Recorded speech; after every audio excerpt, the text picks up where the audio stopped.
കുഞ്ഞിന് അത്ര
അത്രയും പേര് വന്നു കഴിഞ്ഞു.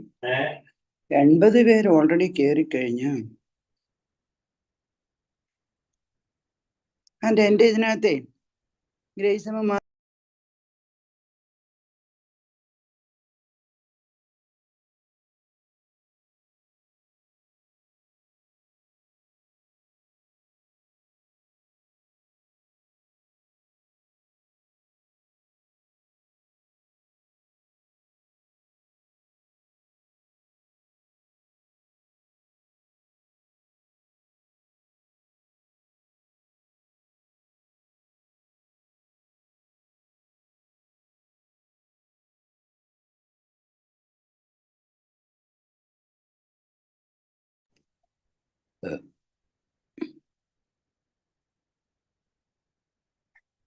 And third year USB 2 roll number.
Good evening, everyone.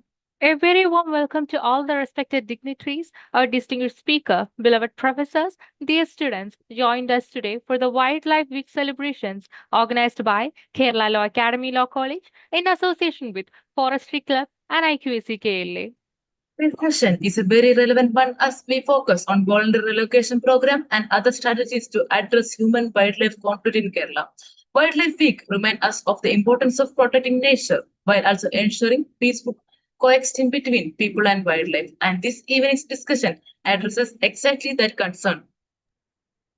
Kerala, blessed with rich forests and unique ecosystems, is home to some of the most iconic wildlife in India.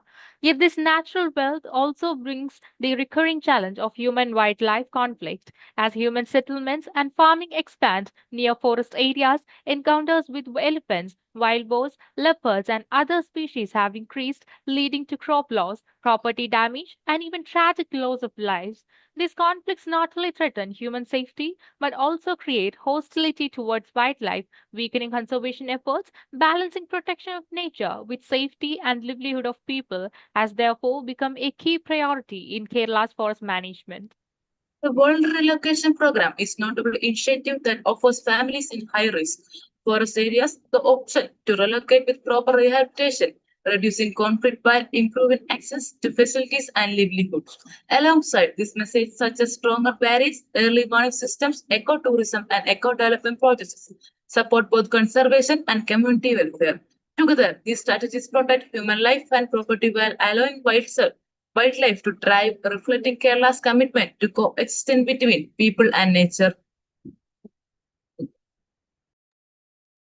To begin this session on a gracious note, I take the privilege to invite Blessy Ma'am, Assistant Professor, Kerala Law Academy Law College. Ma'am has always been a dedicated teacher, guiding students with care and commitment. And we are truly glad to have you with us today, ma'am.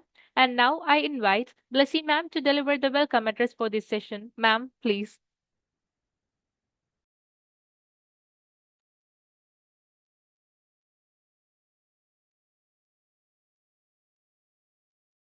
Good evening to one and all. Respected Advocate Nagaraj Narayanan sir, Director, Kerala Law Academy Law College, Professor Anilkumar K sir, Director of Administration, Students and Faculty Affairs, Professor Harindran K sir, Principal, Kerala Law Academy Law College, Professor Anilkumar G sir, Vice Principal, Kerala Law Academy, Professor Dr. Ajda Nair L ma'am, Head of the Department, Kerala Law Academy, Mrs. Kasturi Nagaraj ma'am, Assistant Professor, Kerala Law Academy. Mr. N.K. Shashidharan sir, Assistant Professor, Kerala Law Academy. Faculty conveners, student conveners, dear students, and our special guest of honor for the day. It is my great privilege and honor to extend a very warm welcome to all of you to the special session organized as part of the Wildlife Week 2025 celebrations of the Kerala Law Academy Law College, Thiruvananthapuram, in association with our Forestry Club and IQAC. This evening, we are gathered for a very important lecture on voluntary relocation program and other strategies to address human-wildlife conflict in Kerala. The theme is not only timely, but also of great relevance to the future of conservation in our state and nation.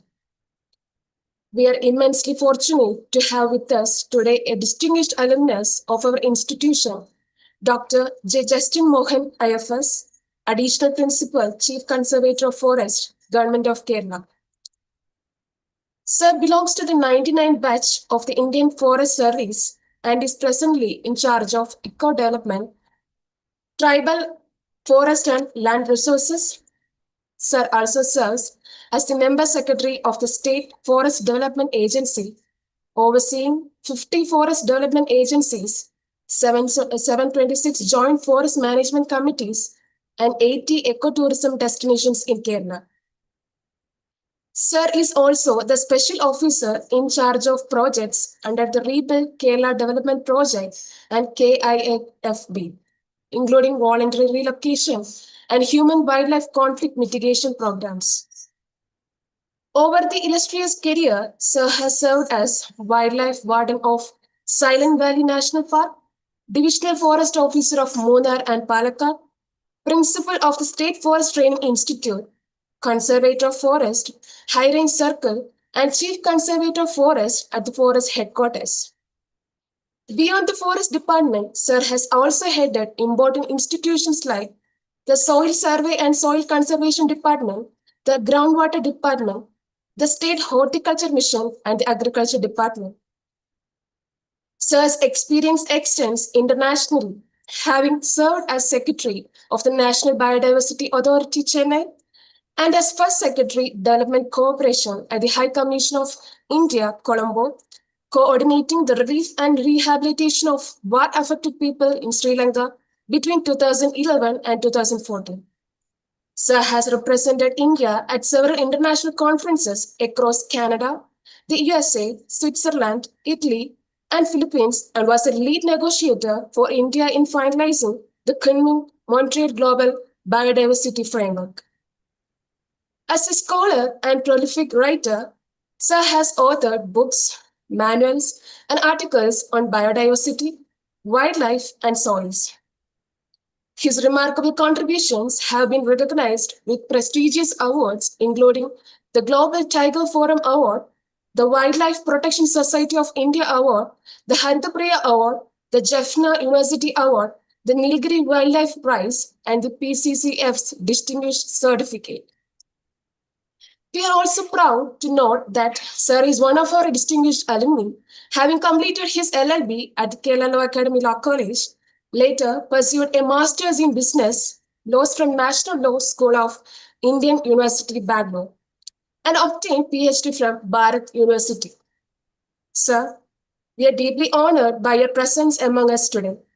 We eagerly look forward to your enlightening presentation on the strategies adopted by the Government of Kerala to mitigate human-wildlife conflicts, particularly through the voluntary relocation scheme and infrastructural initiatives aimed at safeguarding human lives, property, and ensuring the welfare of our local communities and farmers. On behalf of the Kerala Law Academy Law College and everyone gathered here, I extend a heartfelt welcome to you, sir. It is my distinct pleasure to extend a warm welcome to Advocate Nagaraj Narayan, sir, Director, Kerala Law Academy Law College, and an esteemed member of the Bar Council of Kerala.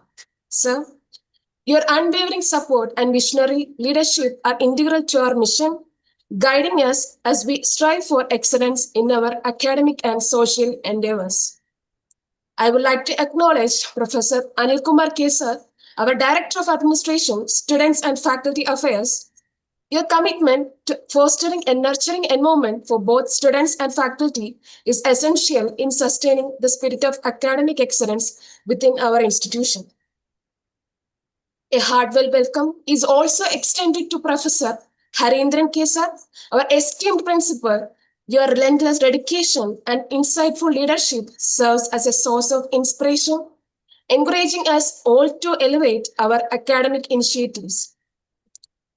We are also privileged to welcome Professor Anil Kumar Ji sir, Vice Principal of KLA. Your mentorship and commitment profoundly shape the development of our student community, and we are grateful for your impactful contributions. It is indeed a great honor to have Professor Dr. Ajda Nair Elmam, Head of the Department of KLA, with us today. Your academic contributions lay the essential foundation of our college, and we are truly appreciative of your efforts. A warm welcome to Advocate Kasturi Ma'am, Assistant Professor, KLA Law Academy Law College, whose clarity of vision, thoughtful coordination, and relentless enthusiasm have ensured that every detail of this program reflects the spirit of the occasion. Ma'am, your presence and dedication truly inspire the entire student community. I would like to extend a warm greeting to Mr. N.K. Shashidharan Nair sir, Assistant Professor, KLA Law Academy Law College. Your support and guidance are invaluable to the success of our events, and we are thankful for your commitment.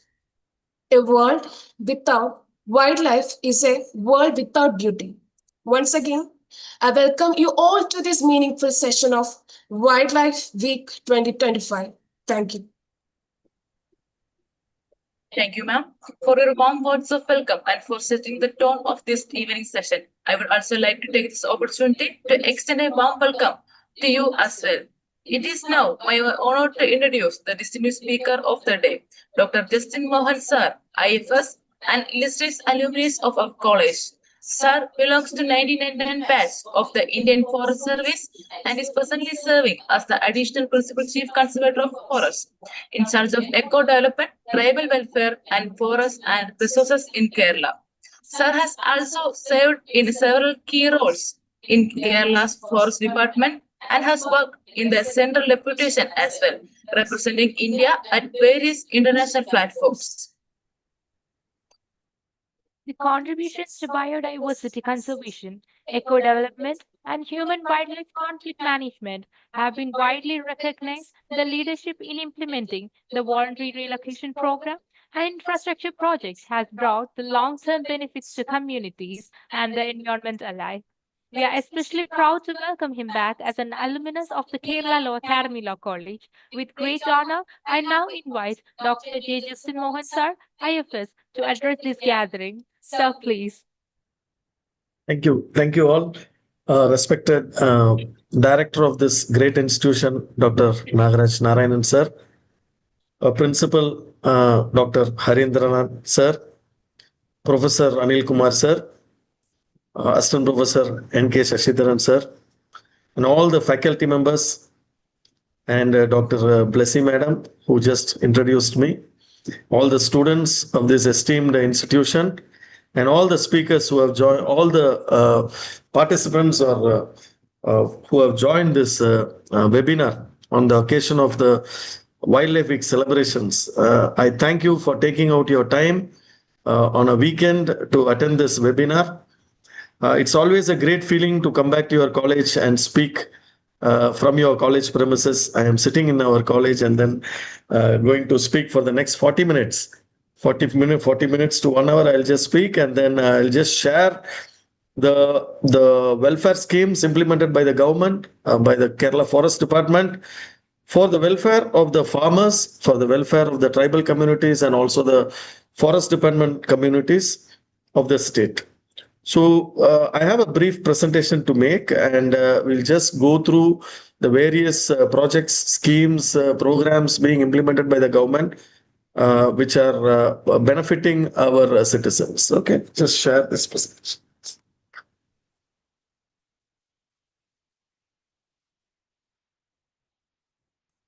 So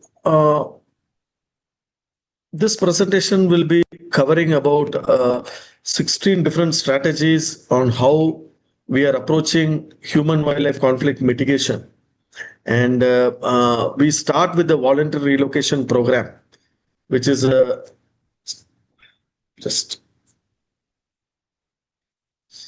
we start with the voluntary relocation program, a unique project being implemented by the government for the welfare of the most marginalized people of the state who are living in very difficult areas, facing landslides, facing floods, facing acute human-wildlife conflict.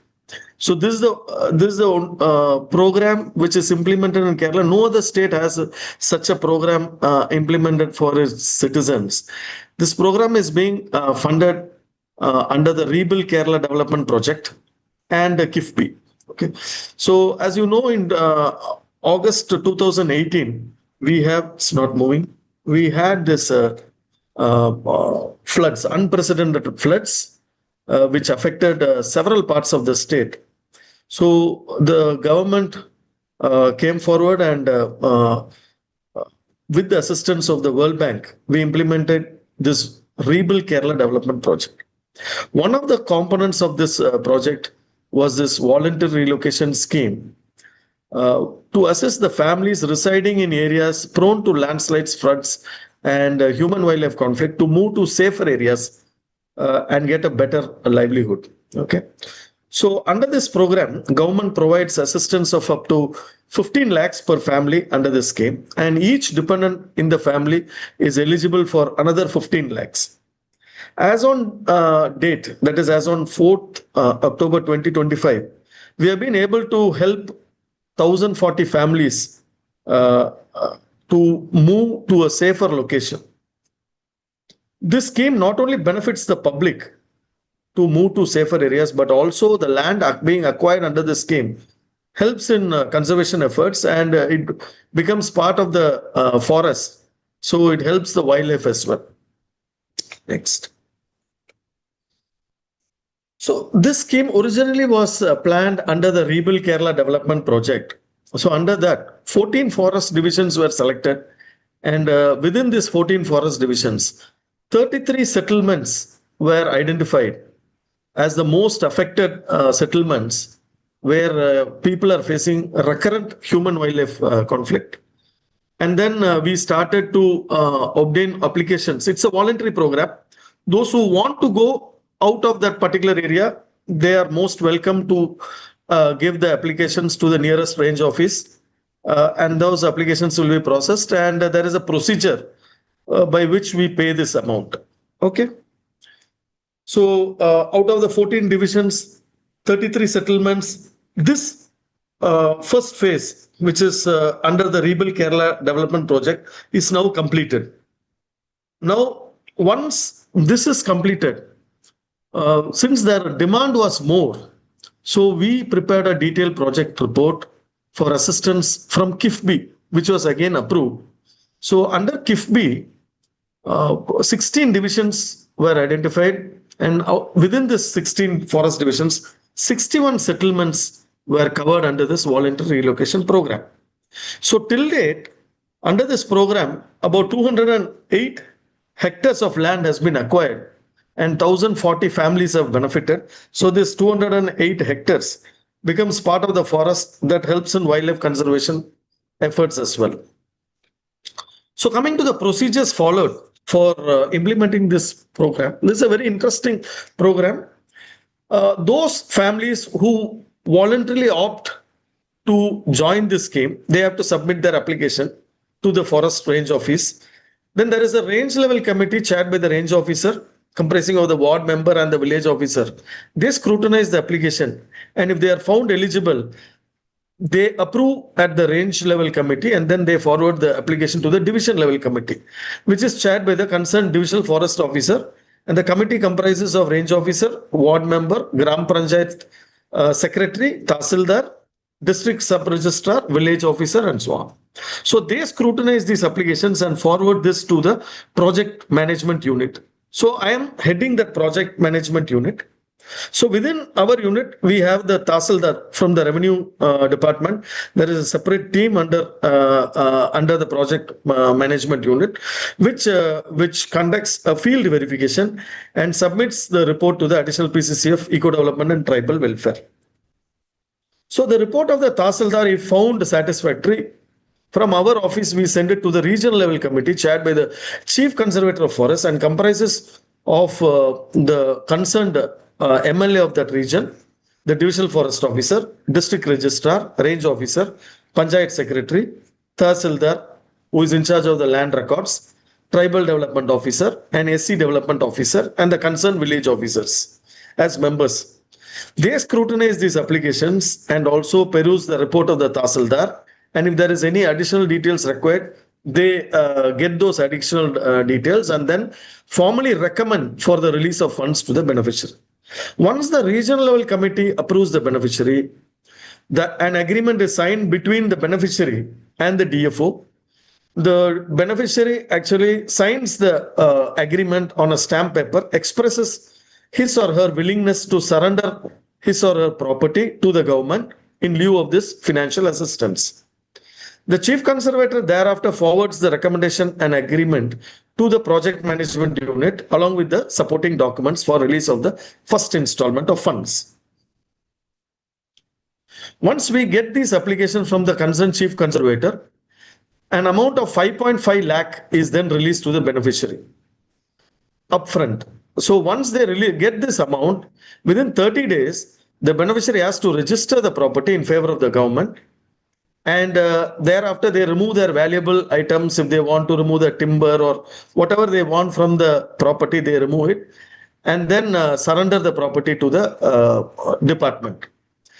And then there is a registration process has to be completed. The beneficiary registers the property in favor of the government with the registration office. Thereafter, a Mahazar is drawn between the range officer and the applicant, demarcating the area that is being surrendered. The title deed Mahazar, along with the recommendation of the Chief Conservator, is thereafter submitted to the project management unit for release of the second installment of funds. Again, the Tahsildar Land Acquisition verifies these documents and submits his report to the additional PCCF Eco Development Tribal Welfare, informing that the land registration process is completed. Thereafter, the second installment of funds, that is 7.5 lakh, is released to the beneficiary. The acquired land is thereafter protected by the Forest Department for conservation activities. Now, coming to the criteria for being a beneficiary, the beneficiaries are broadly classified as a resident category and a non-resident category. So, there is a cutoff date. As on 14 November 2019, the family should have been residing in the property. Of course, we have given a relaxation of 2 years for families who are temporarily away on account of health reasons, maybe for health treatment or for employment or for education purpose. So under the resident category, for every unit, family unit, the family will get 15 lakhs for up to 2 hectares of land. And if they have more than 2 hectares, for an additional 2 hectares, they get another 15 lakhs. And for another 15 lakhs will be received for another 2 hectares. So up to 6 hectares, the family will get up to 45 lakhs as an assistance. And if the family has a dependent, each dependent is eligible for another 15 lakhs. So this is under the resident category. Under the non-resident category, the applicant is eligible for 1 unit only for up to 2 hectares. And the dependent is not eligible for additional financial assistance. But if the beneficiary has more than 2 hectares, then they are eligible to get another 15 lakhs for every 2 hectares up to 6 hectares. So this is how the financial assistance is categorized. So once the beneficiary gets the amount, they are also given some skill training. Skilling exercise is given based on the interest or based on the desires of the particular beneficiary. And thereafter, the beneficiary moves to a new area. They purchase the land or they purchase a built house based on the assistance given by the government. Here you see Mr. Raman Kuti, who was inside 2.5 kilometers deep inside North Wayanad division. He availed this assistance and then moved to a place called Tavinjal along with the family. Similarly, another person called Vimal Kumar, he moved from Adur in Kasargod to a place called Bengadat Duka. So again, from inside the forest area to a semi-urban area or an urban area, they move in search of better livelihood, for better school education and employment opportunities. So once the land is surrendered, the land is subjected to eco-restoration and then brought under the conservation area, so that benefits the wildlife of that particular region. Along with the land and along with the financial assistance which is given by the government, along with the financial assistance provided by the government, we also give them livelihood support like computers, laptops, some tools. Here you see the Honorable Tribal Affairs Minister, Tribal Development Minister, giving additional benefits to some of the beneficiaries. Similarly, this is Mr. Chako, John Chako from Kaitapara in Idiki district. He has moved to a place called Kurumba Padam. So these are some of the places. This is Mrs. Prabha. She is from Trivandrum division, deep inside the forest, 3 kilometers inside the forest. She availed this assistance and moved to a place called Cholia Kodu along with her family. So this is another. Abdul ഷുക്കൂറിന്റെ ഭാര്യയാണ് അപേക്ഷകൻ. പിന്നെ ഞങ്ങൾ അവിടുത്തെ ആദ്യത്തെ വീട് കൊടുക്കാൻ കാരണം അവിടെ വഴി സൗകര്യമില്ല. അത് കുട്ടിക്ക് സുഖമില്ലാത്തതുകൊണ്ട് അവനിങ്ങനെ കാട്ടുകൂടൊക്കെ നടന്നുകൊണ്ടും ശല്യങ്ങളൊക്കെ ഉള്ളതാണ്.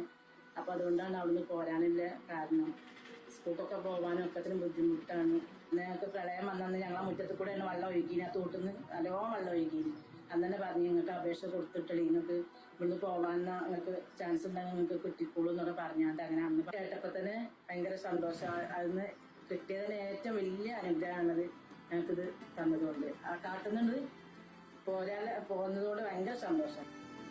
വനാന്തരങ്ങളിൽ ഒറ്റപ്പെട്ട് കഴിഞ്ഞിരുന്ന 1000-ലേറെ കുടുംബങ്ങളെ ചേർത്ത് പിടിച്ച് വനം വകുപ്പിന്റെ Navakiranam. So she was the 1000th beneficiary under this scheme.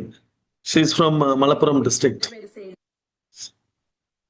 So this is one of the humane project which was implemented by the government, and it's going on.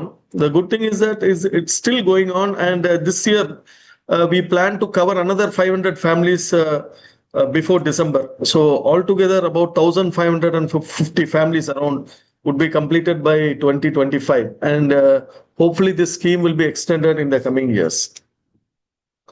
Now the next scheme which department has brought for the welfare of the public is the Sarpa mobile app.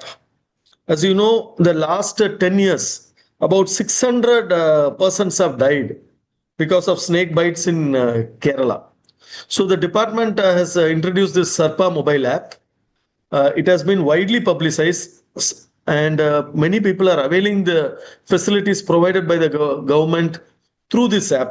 So the beneficiaries have to just download this app on their smartphone, and in case there is a snake which is seen in their premises or in their house or in their farm, they have to just go to the app and then take a photo of that reptile and then send it through the app. Then by doing so, department has trained more than about 3,000 snake rescuers. So the nearest snake rescuer will be getting an alert from this app, and then he along with a team of forest officers will reach the site, and then they will remove the snake without any harm to humans as well as the snake, and then release it deep inside the forest. This has helped in a major way to prevent snake bite deaths in recent years. So the public can use this app to report the sighting of a snake, because that would be georeferenced, so the exact location of the site would be known to the snake rescuer. Within 20 minutes, the staff will come and then rescue the snake from that particular place. Okay, so this is one of the people-friendly project which has helped to save human lives. Of course, when we talk about human-wildlife conflict, majority of the deaths have happened because of snake bites. And this app has gone a long way to help in preventing or reducing the human deaths on account of snake bites. Then, as part of providing support to the farmers and also the people living in human settlements adjoining forest areas, the department is implementing a mission for erecting or establishing hanging solar fence in a major way. Under KIFBI, 142 kilometers of hanging solar fence is being established in Wayanad and Malappuram districts. Similarly, we are also in the process of establishing 16 kilometers of crash cut steel rope fence. Then, because of the demand, again we have taken funds from NABARD, and except Alappuzha, almost all the districts have been covered. So 725 kilometers of hanging solar fence are being established in areas critically affected by human-wildlife conflict in almost all the districts except Alappuzha. So these physical barriers, this is a hanging solar fence which you are seeing. So for executing this project, the State Forest Development Agency has engaged this Kerala State Construction Corporation as the project management consultant to monitor the work and to ensure the quality of the works.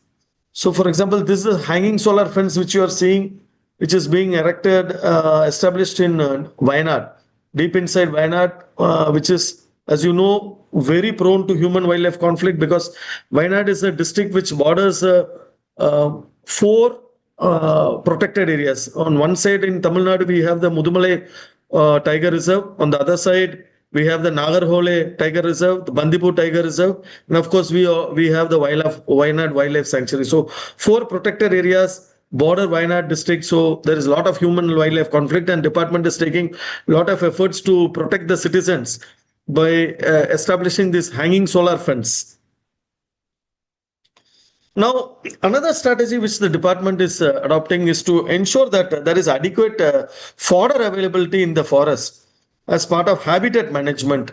So, the State Forest Development Agency, which I am heading, we are the nodal office for implementing the Green India Mission, which is a 60-40 central sector scheme. So, out of the total budget, 60% is provided by the Government of India and 40% by the state government. Last 2 years, we have planted 27,000 hectares of area inside the forest with the bamboo, reeds, fruit-bearing trees, and indigenous species. Apart from planting, this program also focuses on removal of exotic weeds like lantana, mycenia, senna, cassia, and so on. Also, this program focuses on soil moisture conservation activities, including vegetative methods of soil moisture conservation, small check dams, to ensure that there is adequate water available and also the groundwater level is enhanced. That would keep the vegetation also, that would help vegetation in that particular forest region. The mission also helps in providing funds for forest fire management by drawing fire lines along with the along the interstate boundaries and engaging fire watchers. We engage a lot of fire watchers who are actually communities, local communities, predominantly tribal people living inside the forest. As you know, in Kerala, we have about 725 tribal settlements, and most of the people from the tribal settlements are engaged by the forest department, and we give them a lot of employment through our scheme works, through ecotourism and so on. We also provide a lot of alternate fuel systems so that the forest is conserved. There is less dependency on firewood for fuel. And under the scheme, we also help the women groups to set up micro enterprises, self-help groups, to market their non-timber forest produce, minor forest produce, and handicrafts and so on. We also give a lot of trainings and capacity buildings for the VSS members, Eco Development Committee members, and also the tribal people in our tribal settlements. So this is some of the bamboo seeds which is ready for planting. Our staff have gone in a major way during this southwest monsoon to plant the seedlings, as also dibble lot of seeds inside our forests as part of habitat management. And also as part of managing our invasive alien species, weeds. This is an area where in Wayanad, where Senna spectabilis, which got introduced as an ornamental species, virtually covered the entire wildlife sanctuary. About 4,000 hectares of land has been affected by this Senna species, and we are in the process of removing these species. As part of reducing the dependence on firewood, we keep distributing a lot of solar lights and gas cylinders to the tribal communities and people who are living adjoining our forest areas.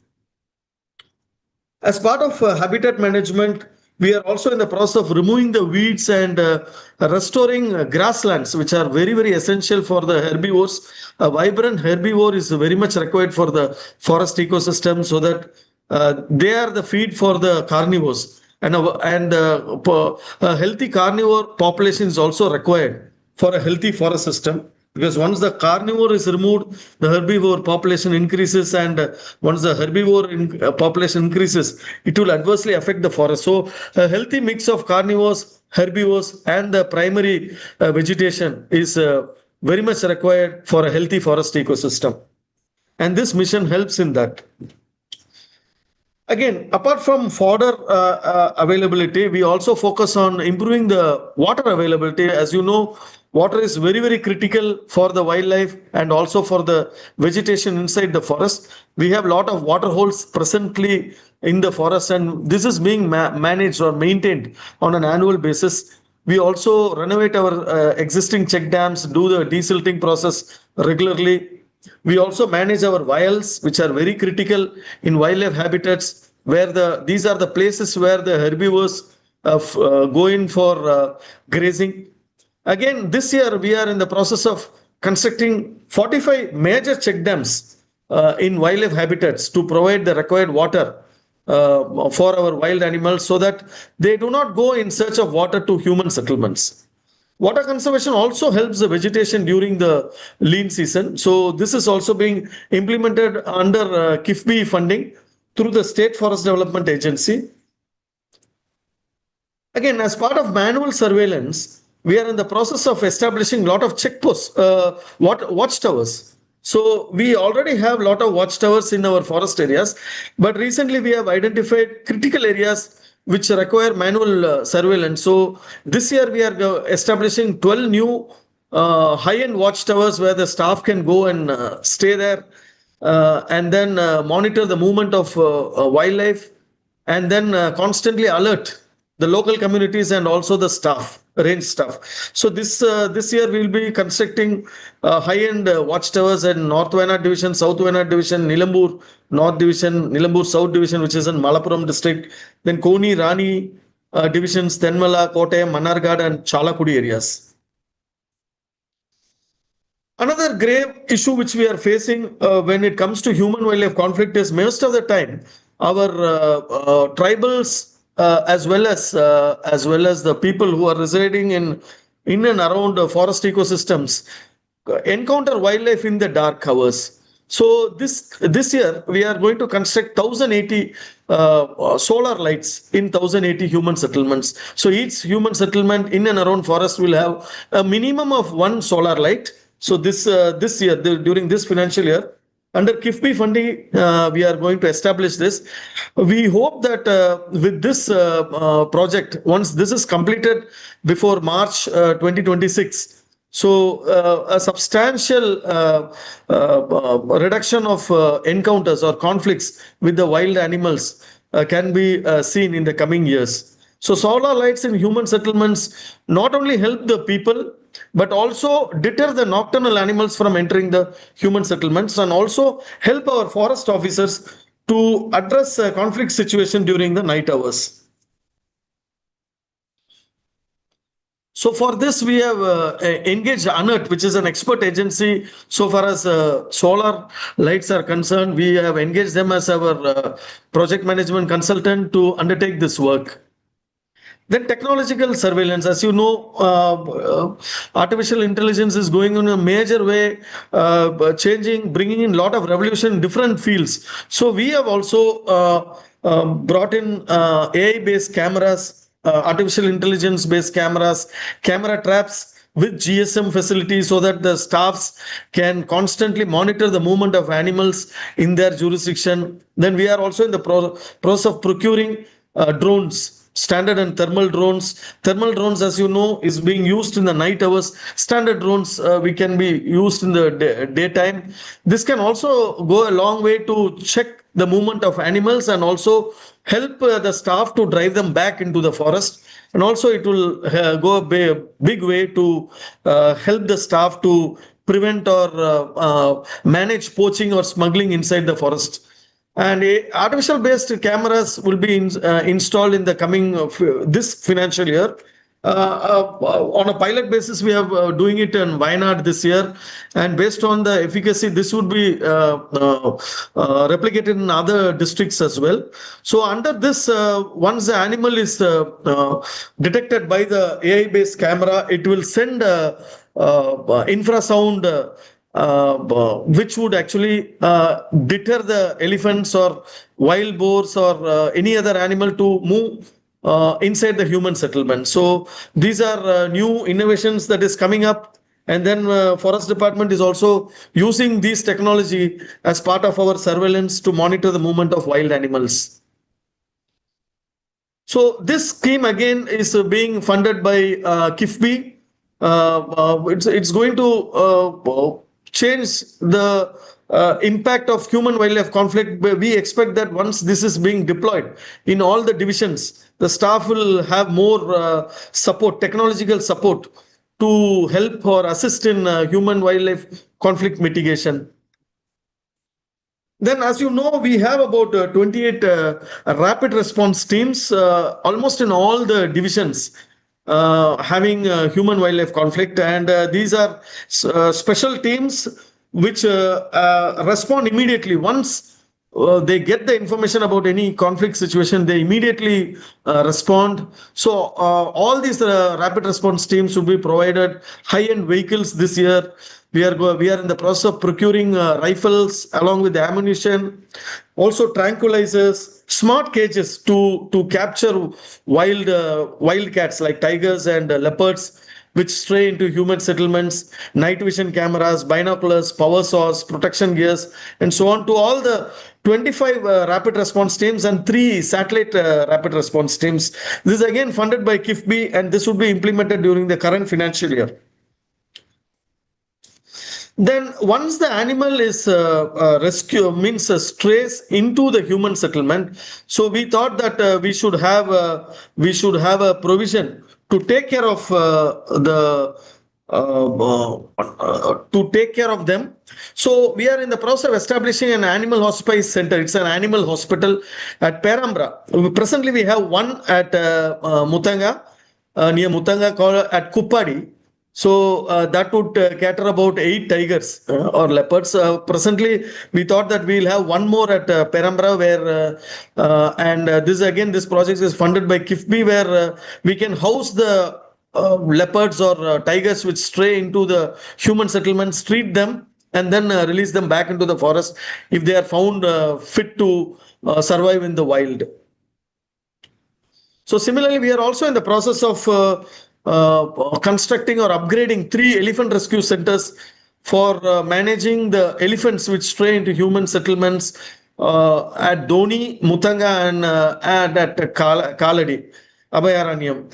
So once this is upgraded, so any animal which is entering into human settlement for want of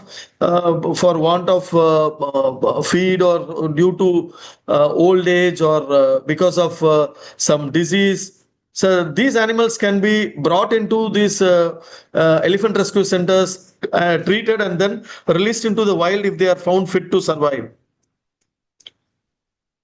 And we are aware that a lot of tribal communities inside the forest, though we are having a lot of schemes for them, but we thought that we would help them by providing better facilities to market their products. So with the help of Ministry of Tribal Affairs, we have established 50 Vandan Kendras, Vikas Kendras. We call them VDVKs, Vandan Vikas Kendras, They are micro manufacturing centers where the tribals can bring their produce. These are processed and branded and then marketed through our brand called Vanashri. So presently we have 72 Vanashri shops. The nearest Vanashri shop from our institution is in the forest headquarters itself.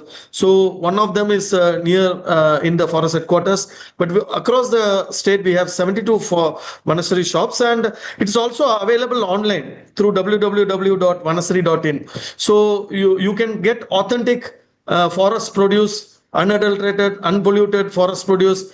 The best part is that whatever amount is going to these Vanashri shops are plowed back to the forest communities. It's run on a no profit, no loss approach. So whatever profit we get, we plow it back to the communities who bring the various minor forest produce, including honey and so on. Also, we are engaging all our tribal persons inside the forest to manage our ecotourism centers. As you know, Kerala has 80 ecotourism destinations, and we are operating 230 packages. And this year, we have gone online. We have launched our web portal. It's ecotourism.forest.kerala.gov.in. Also, we have launched our mobile app. Kerala Forest Ecotourism mobile app is there, where the citizens can go and then book their package in different ecotourism destinations. You can book accommodation, entry, boating, everything you can do online. You need not stand in the queue. The best part about this ecotourism is Kerala is the only state in the country where our ecotourism is managed by the local communities under the participatory forest management approach. No other state in the country has this approach. Otherwise, other states, this ecotourism is managed directly by the department officials or by private entities. But here, our ecotourism managed by the communities, and whatever money we get from the ecotourism again it's plowed back to strengthening these ecotourism centers, and also to help the tribal people and for the welfare of these communities. So I request all those who are witnessing this webinar to avail these facilities, online facilities. You can pay online also before going to an ecotourism destination. So also we found that safety audit is a concern. So to address this safety and destination audit, because we are very concerned about the tourist welfare and safety. So the officials take adequate precaution to ensure that adequate safety precautions are in place at all the ecotourism centers, and our VSS EDC guides also help the tourists to ensure their safety. But in order to ensure that there is a scientific study, recently the State Forest Development Agency entered into an agreement with the Kerala Institute of Tourism and Travel Studies. It's an institution functioning under the Department of Tourism, to undertake a safety and destination audit of all the 80 ecotourism centers. And we are happy to inform you that 35 centers have been audited, and the recommendations of this audit report are being implemented by the officials, and to ensure that there is adequate safety and destination facilities to benefit the tourists who are visiting our ecotourism centers. Also, as you know, when you go to a forest area or a wildlife sanctuary or a national park, there is a critical carrying capacity in place. So that is the maximum number of people that can be permitted to visit a forest or wildlife area without causing destruction to the ecosystem and ensure visitor satisfaction. So presently we have completed carrying capacity studies in 35 ecotourism destinations. We'll be completing the remaining in this financial year itself, for which we have engaged Kerala State Productivity Council. The State Forest Development Agency has entered into an agreement with Kerala State Productivity Council to conduct a detailed study and come up with their recommendations for carrying capacity, so that the minimum number of tourists enter the forest or wildlife or areas, to ensure that visitor also gets better satisfaction, and also it doesn't adversely affect the forest ecosystem. And with respect to ecotourism, we constantly train our officers and also the VSS members and EDC members who are managing in the ecotourism areas with respect to visitor management and also the facility management and also housekeeping and so on. So that there is a new innovation brought into our ecotourism centers. We have associated ourselves with different institutions like Kerala Institute of Tourism and Travel Studies and other NGOs. We are also in the process of studying the biological barriers and alternate cropping patterns that can help the farmers and people living adjoining forest areas to help in mitigating human-wildlife conflict. So, as you know, biofencing is one area which has been successfully implemented in African countries and also Sri Lanka with honeybees and vegetative barriers to mitigate conflict with elephants and wild boar. This we thought that we will explore the opportunity, explore the possibility of replicating such technologies in our wildlife habitats, for which we have entered into an agreement with the MS Swaminathan Research Foundation. They are undertaking this study on two studies. One is on biological barriers and honeybee fences that can deter wild animals, and also study the existing cropping pattern in different districts. We have started with Wayanad now, and we will be extending to other districts as well. We want to know how the cropping pattern is there, and then if we can go in for an alternate cropping model or cropping pattern without affecting the profit of the farmer, identify appropriate schemes that can help the farmer, identify the crops also that based on the soil and also the climate of that particular area. Then we can recommend this to the farmers as well for them to opt. Again, this would be voluntary. We can only opt for them because we cannot compel the farmer, but we can tell that this is an alternate cropping pattern which can help them to prevent loss of their agriculture on account of wildlife conflicts. So this is Madam Soumya Swaminathan, Professor Swaminathan's daughter, who is the chairman of MS Swaminathan Foundation. We have entered into an agreement and they are expected to submit their report this year of these two studies. Again, for training our frontline staff, we have engaged several NGOs. This is a training that we held recently at Hubli, at a place called Kulgi in Karnataka district, for our frontline staff for innovative measures which are being adopted by different other states on how they are practicing to help their farmers and people to reduce human-wildlife conflict.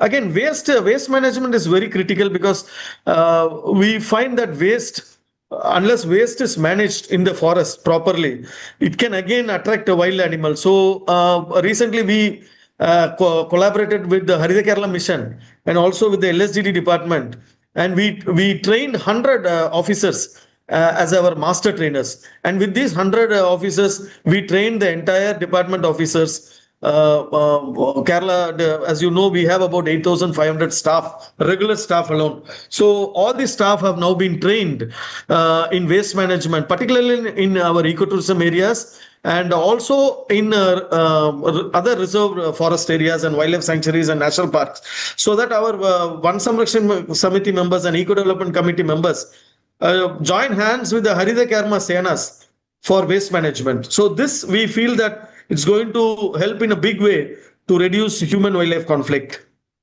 So this is one training session for our officers, which we recently conducted with the help of Haritha Kerala Mission. Again, coming to the tribal welfare initiatives, as you know, we have the Forest Rights Act. 29,500 individual rights have been distributed under the Forest Rights Act. We have also taken care of the requirements with respect to the developmental requests that is coming from different tribal communities. So they are entitled to developmental rights as well as community rights. Apart from the individual community and development rights, which they are entitled under the Forest Rights Act, we are also implementing other welfare measures for the welfare of the tribal communities, because we feel that a healthy tribal population is required for a healthy forest ecosystem.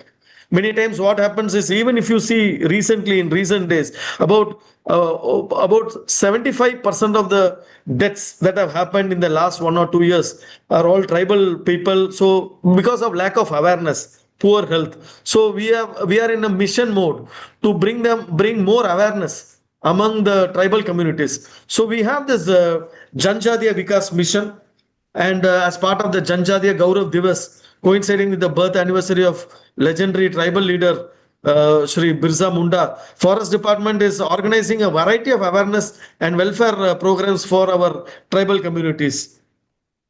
And also we found that the health of the tribals is also important. So we associated with the Indian Medical Association, and last year, as part of the Martyrs Day, there's a death anniversary of our Mahatma Gandhi ji. So we launched this Snehastam program with the help of Indian Medical Association. Till date, I am happy to inform that about 400 settlements out of 725 settlements have been covered under this program, where we bring super specialty doctors directly to the tribal settlement to medically screen them, and then find what is the medical problem which they are facing, and then if they require medicine, then and there the doctors provide them. And if they need a higher level of treatment, like for example surgery or something like that, we take them to the nearest hospital and take care of the additional requirements, like surgery or a better treatment. So recently, if you see in Trivandrum, near Trivandrum, we found 4 children recently with cleft lip and cleft palate. We took them to the Cooperative Medical College and did the surgery for these small children in the tribal areas who are totally unaware about all these schemes. So this is one scheme we found it's very effective, because for the medical fraternity also, it gives a lot of insight into the health of the tribals living inside the forest areas. So this is one program which we recently launched in Tusharagiri, where the Indian Medical Association National Chairman of Ao Gao Chala, Mr. Ashraf, came all the way for this program to see how Kerala is implementing this program, so that this can be implemented in other states. So this is an innovative program which has been recently launched in Kerala for the welfare of our tribal communities. So these are some of the Snehastam programs in Paramikulam and Chalakudi and Malakapara areas. Again, we have this PM Janman. So under this scheme, it's a national scheme which is implemented across the country. We have given a lot of developmental rights to these people, tribal communities, and also help them for better connectivity and also marketing opportunities for their products. This is another scheme which we are implementing through the State Forest Development Agency. We are implementing a scheme called One Library, One Settlement. So every settlement, our idea is that every settlement should have one library, which will give them the required learning environment to the students, to the women, to the children, to the elderly people in the tribal settlement. So for getting a better environment to learn and to read, and that can help them to move up in life. So we associate every library with the nearest institution. It may be a college, it may be a school, so that they can also contribute with their books. So in case you have the people who are witnessing this webinar, if you have any books which you want to dispose it of, then we have the libraries where these books can be given to our tribal children. So a lot of this again, this is another settlement where we launched a tribal library. It's between Malakapara, between Valachal and Valpare. It's deep inside Malakapara area in Malayatur Forest Division. They were so happy and thrilled to have a library of their own in the tribal settlement with a lot of books. This group actually, we supplied books in Malayalam as well as in Tamil. So they were so happy to receive these books. This is another tribal settlement. About 2 lakh rupees worth books was given by St. Joseph's college, Irinjalakuda. This is again in Chalakudi division. So a lot of students in this tribal settlement were so excited to have a library of their own. Then coming to the insurance, we found that most of the people are undercovered, or they are totally unaware about the insurance facilities.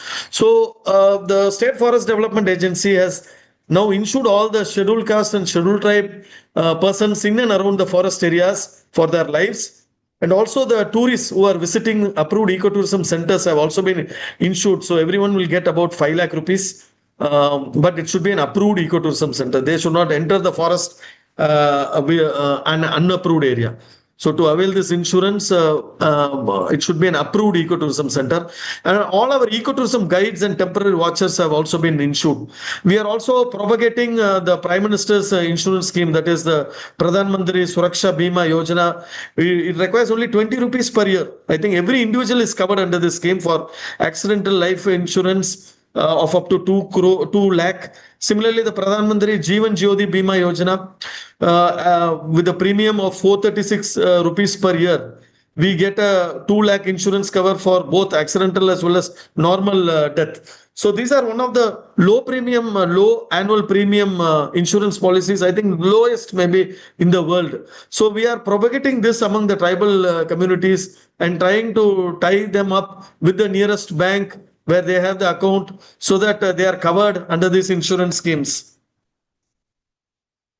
Then I'm just coming to the end. In order to help the people to come closer towards the nature, we are implementing 2 schemes called Nagar One Yojana and the School Nursery Yojana. It may be of interest to the audience. The Nagar One Yojana, under this, urban forests are being created. So the Government of India provides funds at the rate of 4 lakh per hectare.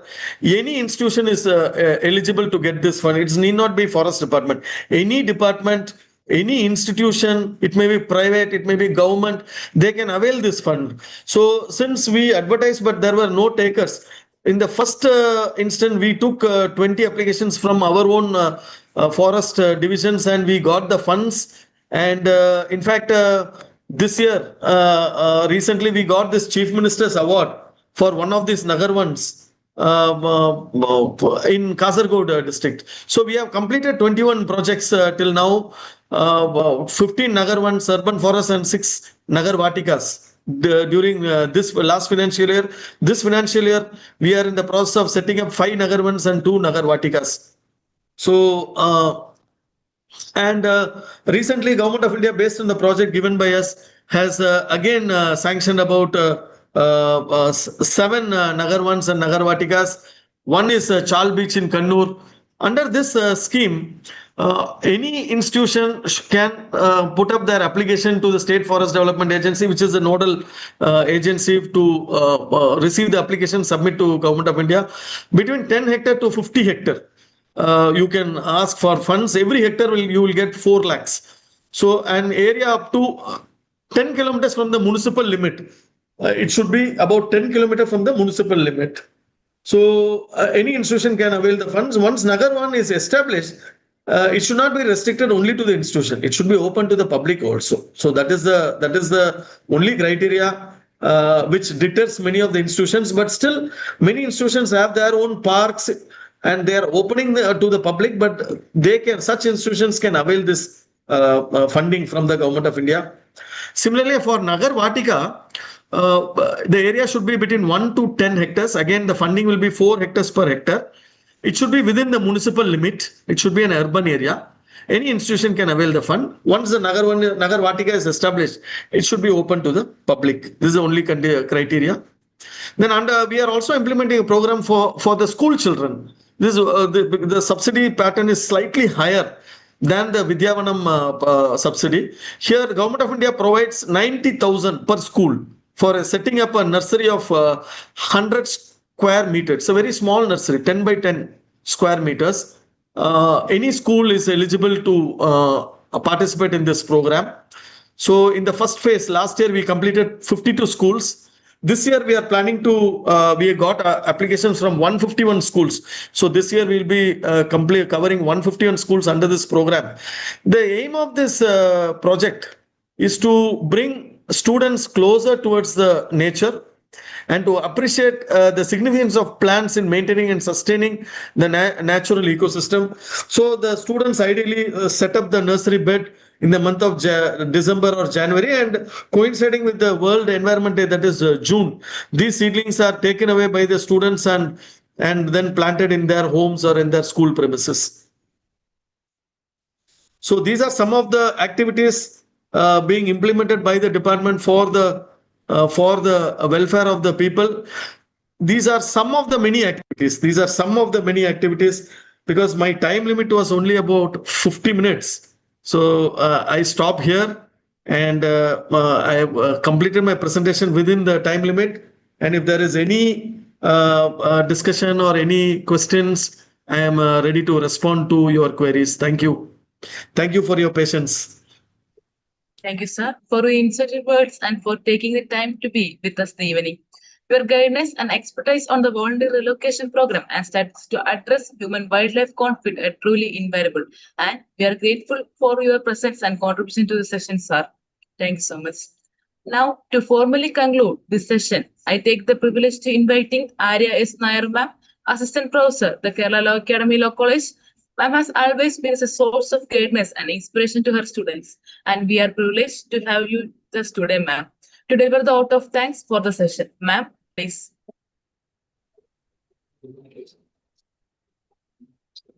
Good evening to one and all. Respected Dr. J. Mohan, Sir, IFS, Additional Principal Chief Conservator of Forest. Respected Advocate Nagaraj Narayan, Sir, Director, the Kerala Law Academy.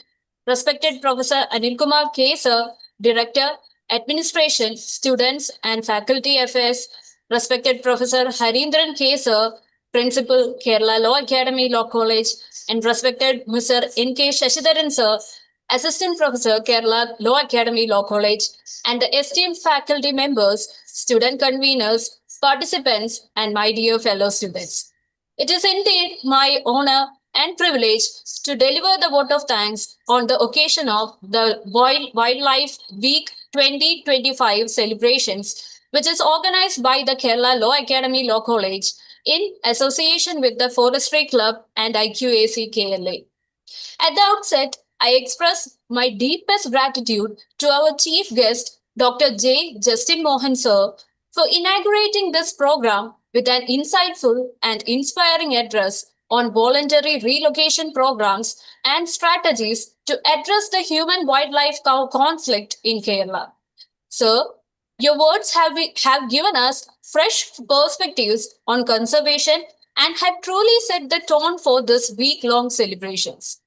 And we are profoundly grateful to Advocate Nagaraj Narayan Sir, Director of Kerala Law Academy, for your vision, constant encouragement, and unfailing support.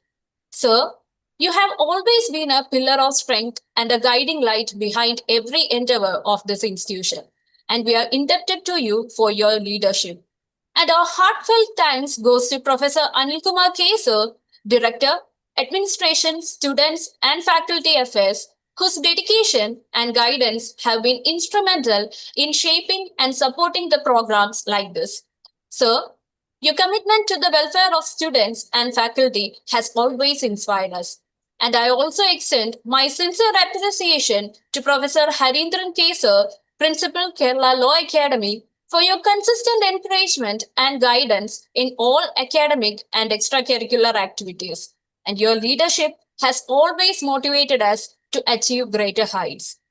And also, thanks to Professor Anil Kumar G. Sir, Vice Principal, Kerala Law Academy, and we extend our thanks for your constant support and mentorship, and your guidance has been instrumental in the success of this event.